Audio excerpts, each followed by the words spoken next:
संन्यास योग का वर्णन है।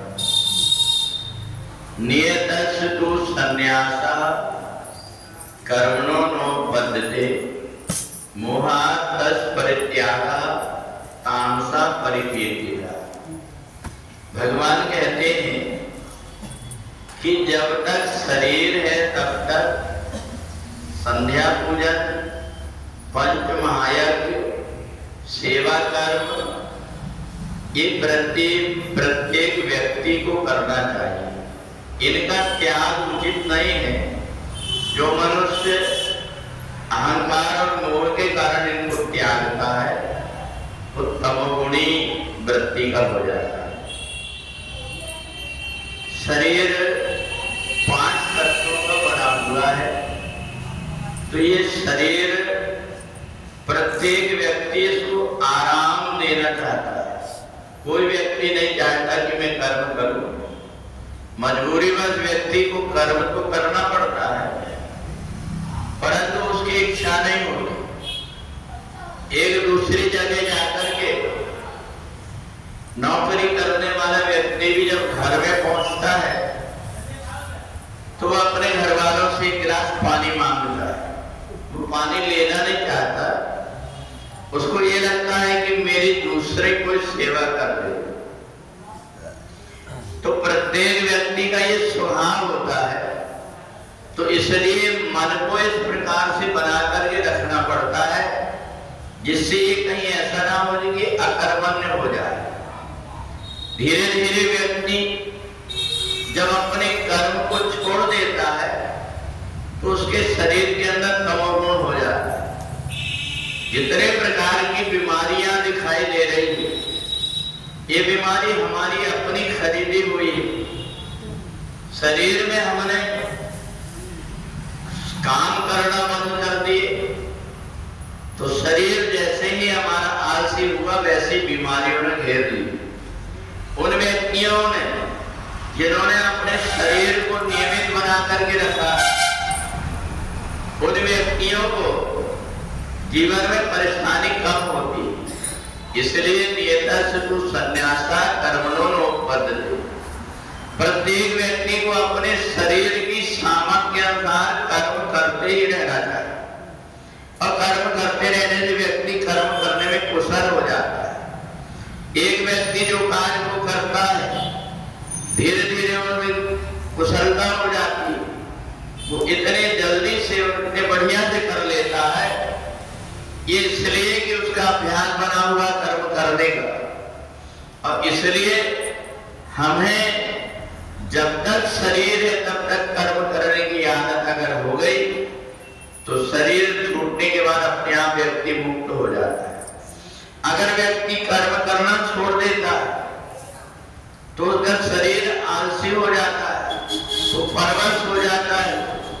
उसको ये भी नहीं लगता कि मेरे शरीर निर्वाह के लिए मुझे कुछ ना कुछ करना चाहिए। धीरे धीरे व्यक्ति जब आलस्य से घिर जाता है तो तमोगुण उसको घेर लेता है। फिर हर समय व्यक्ति आलसी में पड़ा रहता है, सोने के लिए लगा रहता है। जरा सा उसको बैठने को मिला, लेटने का मन करने लगता है। लेटने का मन हुआ तो सोने का करने लगता है। तो ये जो हमारा शरीर है ये तत्वों से बना हुआ है, और ये तत्व व्यक्ति को जड़ता की तरफ ले जाते हैं। इसलिए हमें नियम बनाना पड़ता है कि हम नियम से ये कर्म करेंगे। और जब व्यक्ति कर्म करने लगता है तो उसका स्वभाव बन जाता है, उसकी आदत बन जाती है। एक बार धर्मराज युधिष्ठिर ने भगवान श्री कृष्ण से पूछा कि हमारे शरीर के अंदर जड़ता आ जाए, तमोगुण आ जाए तो हमें क्या करना चाहिए। तो भगवान ने कहा कि जो व्यक्ति तमोगुणी व्यक्ति से शरीर को त्यागता उसको यम के दूत पांच में बांध करके ले जाते हैं और नरक आदि लोकों में जाकर के यातना देते हैं। तो अर्जुन ने भगवान से पूछा कि पाप से मुक्त होने का कोई उपाय बताइए। भगवान ने कहा कई प्रकार के व्रत हैं, उपवास हैं, अनुष्ठान हैं, जिनके करने से व्यक्ति तमोगुण से छूट जाता है। एक महीने में 2 एकादशी आती है, कृष्ण पक्ष और शुक्ल पक्ष की। इन एकादशियों के दिन अगर कोई व्यक्ति प्रातः काल उठ करके भगवान सूर्य को जल दे करके और सूर्योदय के पहले दैनिक क्रिया से निवृत्त होकर के और भगवान के स्वाध्याय में लग जाता है, सेवा कार्य में लग जाता है, ओम नमो भगवते वासुदेवाय का जाप कर लेता है, उसको फिर नरक में नहीं जाना पड़ता। अगर कोई व्यक्ति 12 महीने में जो अलग अलग एकादशी होती है, इनके दिन अगर व्रत नहीं कर पाता तो इस दिन नियम ले लेता है कि मैं आज किसी को सताऊंगा नहीं, किसी को परेशान नहीं करूंगा, अपने मन वचन कर्म से मैं स्वाध्याय में लगा रहूंगा, ऐसा मान करके करने लगे तो भी वो व्यक्ति मुक्त हो जाता है। भगवान श्री कृष्ण कहते हैं कि आश्विन मास के शुक्ल पक्ष में जो एकादशी होती है उसका नाम पाशांकुशा एकादशी।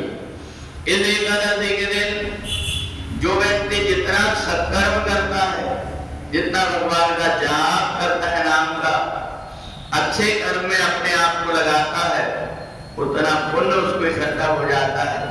अनेकों जगह तीर्थ जाने से जो पुण्य होता है वो केवल पाशांकुशा एकादशी के दिन भगवान के नाम जाप करना, एकादशी महात्मा की कथा सुनना, गीता का पाठ करना और ओम नमो भगवते वासुदेवाय का जाप करना, इससे ही हो जाता है। तो इसलिए इस एकादशी को आश्विन मास के शुक्ल पक्ष की एकादशी को पाशांकुशा एकादशी कहते हैं, जो सब प्रकार के बंधनों को छोड़ करके मुक्ति देने वाली है। इस एकादशी के दिन जो भी व्यक्ति जितने सत्कर्म करता है वो अनंत गुणा होकर के उसको प्राप्त होते हैं। बोले वृंदावन बिहारी लाल